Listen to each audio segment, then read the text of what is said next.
नमस्कार। पहले भाग में हम टाइल के फर्श के बारे में बात करेंगे।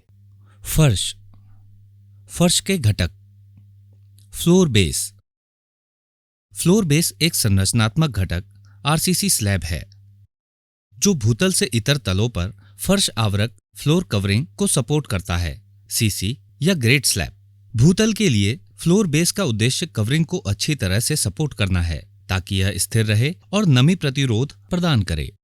फर्श आवरक फ्लोर कवरिंग। फर्श आवरण का उद्देश्य चिकनी, समतल, अच्छी सौंदर्यपूर्ण सतह प्रदान करना है। फर्श के प्रकार। टाइल फर्श, प्रेस्ड सिरेमिक टाइल फ्लोरिंग, चमकदार सिरेमिक टाइलें, विट्रीफाइड टाइल फ्लोरिंग, अम्लीय या क्षारीय प्रतिरोधी टाइलें। पत्थर का फर्श, संगमरमर पत्थर का फर्श, कोटा पत्थर फर्श, सफेद लाल ड्रेस्ड पत्थर का फर्श, ग्रेनाइट पत्थर का फर्श, लकड़ी का फर्श, एपॉक्सी फर्श।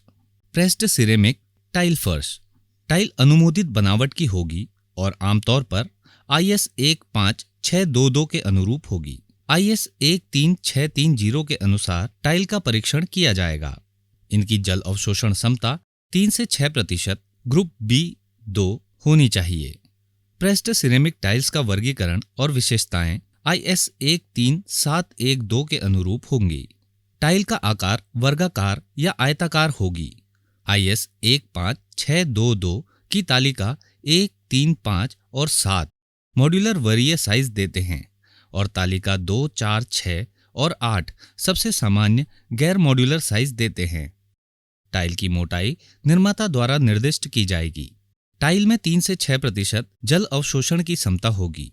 इसमें दिखाई देने वाली सामने की सतह और पीछे की रूपरेखा शामिल है। ग्लेज्ड सिरेमिक टाइल फर्श। टाइल्स की ऊपरी सतह चमकीली होगी। ग्लेज जैसा निर्दिष्ट किया गया हो के अनुसार मैट या चमकदार होना चाहिए। टाइलों के नीचे भाग के 5% से अधिक भाग पर ग्लेज नहीं होना चाहिए ताकि टाइल बेस से ठीक से चिपक सके। टाइल्स के किनारे अधिमानतः ग्लेज रहित होने चाहिए। हालांकि यदि ग्लेज अपरिहार्य हो तो किनारों के केवल 50% भाग पर ही किसी भी प्रकार के ग्लेज की अनुमति होगी। ये टाइलें आमतौर पर छोटे आकार के कमरों और गीले क्षेत्रों जैसे बाथरूम, शौचालय, रसोई आदि में उपयोग की जाती है। गीले क्षेत्रों में केवल मैट फिनिश वाली सिरेमिक टाइल का उपयोग किया जाएगा। इन टाइलों का आकार आमतौर पर 300 मिलीमीटर बाई 300 मिलीमीटर और इससे अधिक होता है। Vitrified tile flooring. इन टाइलों का उपयोग आमतौर पर बड़े क्षेत्र जैसे कमरे, हॉल, बरामदे में किया जाता है। इन टाइलों का आकार आमतौर पर 500 millimetre by 500 millimetre, 600 millimetre by 600 millimetre, 800 millimetre by 800 millimetre, 1000 millimetre by 1000 millimetre, 1200 millimetre by 1200 millimetre होता है और इससे भी बड़े आकार में यह टाइलें बाजार में उपलब्ध हैं। टाइल के निर्माण के दौरान अपनाई गई प्रक्रिया के आधार पर विट्रीफाइड टाइल की सिंगल चार्ज, डबल चार्ज और फुल बॉडी विट्रीफाइड टाइल्स के वेरिएंट उपलब्ध हैं। इन टाइलों का जल अवशोषण 0.08% से कम है और यह टाइलें IS 15622 के अनुरूप है। अम्लीय या क्षारीय प्रतिरोधी टाइलें। ये टाइलें स्कूल और कॉलेजों की प्रयोगशालाओं में उपयोग की जाती है। टाइलें IS 4457 के अनुरूप होनी चाहिए। इसका आकार 10 मिलीमीटर मोटाई के साथ 3 आकारों 98.5 millimetre by 98.5 millimetre, 148.5 millimetre by 148.5 millimetre और 198.5 मिलीमीटर बाई 198.5 मिलीमीटर में बनाया जाएगा।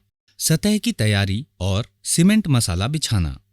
बेस कंक्रीट अथवा RCC स्लैब जिस पर टाइलें बिछाई जानी हैं उसे अच्छी तरह से पोंछा और साफ किया जाना चाहिए। टाइल के लिए बेडिंग सीमेंट मसाला 1:4, 1 सीमेंट 4 कोर्स सैंड या निर्दिष्ट के अनुसार होगा। बेडिंग की औसत मोटाई 20 मिलीमीटर या निर्दिष्ट के अनुसार होगी, जबकि टाइलों के किसी भी हिस्से के नीचे मोटाई 10 मिलीमीटर से कम नहीं होगी। मसाला को उचित स्तर पर फैलाया, भरा और समतल किया जाएगा और टाइलों को सेट करने के लिए कठोर कुशन तैयार करने हेतु उसे पर्याप्त रूप से सख्त होने दिया जाएगा और उसे राजमिस्त्री द्वारा लकड़ी के तख्ते को रखकर और उस पर बैठने के लायक मजबूत बनाया जाएगा। इस मसाला बेडिंग के ऊपर केवल ग्रे सीमेंट का घोल जो शहद जैसा गाढ़ा हो को 3.3 किलोग्राम सीमेंट प्रति वर्ग मीटर की दर से 1 वर्ग मीटर तक के क्षेत्रों में फैलाया जाएगा। टाइलों को साफ पानी में भिगोया जाना चाहिए और इन टाइलों को इस ग्राउट में एक एक करके लगाया जाना चाहिए। प्रत्येक टाइल को धीरे धीरे लकड़ी के हथौड़े से टैप किया जाएगा जब तक कि वह ठीक से बेडिंग पर बैठ न जाए और आसपास की टाइलों के साथ समतल न हो जाए। जोड़ों को यथासंभव और सीधी रेखाओं में या आवश्यक पैटर्न के अनुरूप रखा जाना चाहिए। बिछाने के दौरान फर्श की सतह को लगभग 2 मीटर लंबे सीधे किनारे वाली स्केल से बार बार जांचना चाहिए ताकि आवश्यक ढलान के साथ एक सही सतह प्राप्त हो सके। स्नान घर, शौचालय, रसोई और बालकनी बरामदे की फर्श में पानी के फैलाव को रोकने के लिए उपयुक्त टाइल ड्रॉप या जैसा कि नक्शे में दर्शाया गया है के अनुसार आवश्यक ढलान बनाया जाएगा। इसके अलावा फ्लोर ट्रैप के पास टाइल ड्रॉप भी प्रदान किया जाएगा। निर्माता, आपूर्तिकर्ता और पार्टी को टाइलों के वर्क साइज का चयन करना होगा ताकि अनरेक्टिफाइड टाइल्स के लिए जोड़ की चौड़ाई नाममात्र 2 मिलीमीटर तक और रेक्टिफाइड फ्लोर टाइल के लिए 1 मिलीमीटर तक ही रहे। स्पेसर लग टाइल के संदर्भ में जोड़ स्पेसर के अनुसार होगा। जहां पूर्णाकार की टाइलें नहीं लगाई जा सकती उन्हें आवश्यक आकार में काटा जाएगा और सीधे और सही जोड़ों को सुनिश्चित करने के लिए उनके किनारों को चिकना किया जाएगा। दीवार से सटे फर्श में लगाई जाने वाली टाइल प्लास्टर झालर या डेडो के नीचे 10 मिलीमीटर से कम नहीं होनी चाहिए। पॉइंटिंग और फिनिशिंग। जोड़ों पर से ग्रे सीमेंट के घोल को तार, कॉयर, ब्रश या ट्रॉवल से 2 मिलीमीटर से 3 मिलीमीटर की गहराई तक साफ किया जाएगा और धूल और अतिरिक्त मसाला को हटा दिया जाएगा। यदि आवश्यक हो तो टाइल्स के रंग से मेल कराने के लिए सफेद सीमेंट में पिगमेंट डालकर जोड़ों को फ्लश पॉइंट किया जाएगा। जहां स्पेसर लग टाइलें प्रदान की गई हैं वहां जोड़ की आधी गहराई तक पॉलीसल्फाइड से भरा जाएगा या जैसा कि ऊपर निर्दिष्ट किया गया है नीचे सीमेंट ग्राउट से भरा जाएगा और लक्स खुले नहीं रहेंगे। उसके बाद फर्श को 7 दिनों तक गीला रखा जाएगा। ठीक करने के बाद सतह को धोया जाएगा और साफ किया जाएगा। लकड़ी के हथौड़े से ठोकने पर तैयार फर्श खोखला नहीं लगेगा। सीमेंट आधारित high polymer modified quick set adhesive से टाइल फर्श की फिक्सिंग। जब पुराने फर्श को तोड़े बिना मौजूदा फर्श पर टाइल फर्श बिछाना हो तो इसे एडहेसिव के साथ बिछाया जा सकता है। पुराने फर्श को अच्छी तरह से साफ किया जाएगा और यदि कोई उतार चढ़ाव है तो उसे सीमेंट मसाला 1:3 1 सीमेंट 3 कोर्स सैंड से ठीक किया जाएगा। पुरानी सतह से उसे अच्छी तरह जोड़ने के लिए पुरानी सीमेंट कंक्रीट की सतह को हैक्ड कर साफ कर दिया जाएगा। सीमेंट आधारित high polymer modified quick set adhesive IS 15477 प्रमाणित को पानी के साथ अच्छी तरह से मिलाया जाएगा और 0 स्लंप का पेस्ट तैयार किया जाएगा ताकि इसे 1.5 से 2 घंटे में उपयोग किया जा सके। यह एक समय में 1 वर्ग मीटर से अधिक क्षेत्रफल में नहीं फैलाया जाएगा। एडहेसिव की औसत मोटाई 3 मिलीमीटर होगी। एडहेसिव को उपयुक्त कन्नी ट्रॉवेल का उपयोग करके कॉम्ब किया जाएगा। टाइलों को उसी स्थिति में मजबूती से दबाया जाएगा और अच्छी तरह से इसकी जांच की जाएगी ताकि जोड़ को सुनिश्चित किया जा सके। लकड़ी के हथौड़े से धीरे से टैप किया जाएगा जब तक कि यह अगल बगल की टाइलों के साथ ठीक से बैठ ना जाए। एडहेसिव लगाने के 20 मिनट के भीतर टाइल्स को बैठा दिया जाएगा। टाइल्स के जोड़ों सतह से अतिरिक्त एडहेसिव को तुरंत साफ किया जाना चाहिए। बिछाने के दौरान फर्श की सतह को लगभग 2 मीटर लंबे सीधे किनारे वाली स्केल से बार बार जांचना चाहिए ताकि आवश्यक ढलान के साथ एक सही सतह प्राप्त हो सके। माप। झालर, डेडो या दीवार का प्लास्टर लगाने से पहले लंबाई और चौड़ाई को 1 सेंटीमीटर तक सही नापा जाएगा और क्षेत्रफल की गणना दशमलव के 2 स्थानों तक वर्ग मीटर में की जाएगी। जहां जंक्शनों पर कोमों का उपयोग किया जाता है वहां लंबाई और चौड़ाई कोमों के निचले किनारे के बीच मापा जाएगा।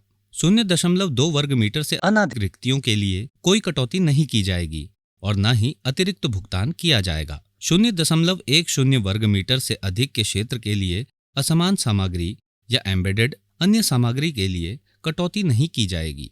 जिस क्षेत्र में ग्लेज्ड टाइल या विट्रीफाइड टाइल या विभिन्न प्रकार की सजावटी टाइल का उपयोग किया जाता है उसे अलग से मापा जाएगा। दरें। फर्श की लागत में ऊपर वर्णित सभी कार्यों में शामिल सभी सामग्रियों और श्रम की लागत शामिल होगी। 0.16 वर्ग मीटर तक के आकार की टाइलों के लिए जब तक कि आइटम के विवरण में अन्यथा निर्दिष्ट न किया गया हो, कार्य में कटी हुई टाइलों के उपयोग के लिए कोई अतिरिक्त भुगतान नहीं किया जाएगा। जहां रंगीन या किसी अन्य प्रकार की सजावटी टाइल्स का उपयोग किया गया है, वहां सफेद टाइल के लिए किए जाने वाली सामान्य दर से ऊपर अतिरिक्त भुगतान किया जाएगा। फ्लोरिंग के संबंध में अधिक जानकारी के लिए केंद्रीय लोक निर्माण विभाग की विनिर्देशन खंड 1 वर्ष 2019 के अध्याय 8 एवं 11 का अवलोकन किया जा सकता है। अस्वीकरण। यह वीडियो केवल शैक्षणिक उद्देश्य के लिए है और इसका किसी अन्य उद्देश्य या दावे के लिए उपयोग नहीं किया जा सकता है। धन्यवाद।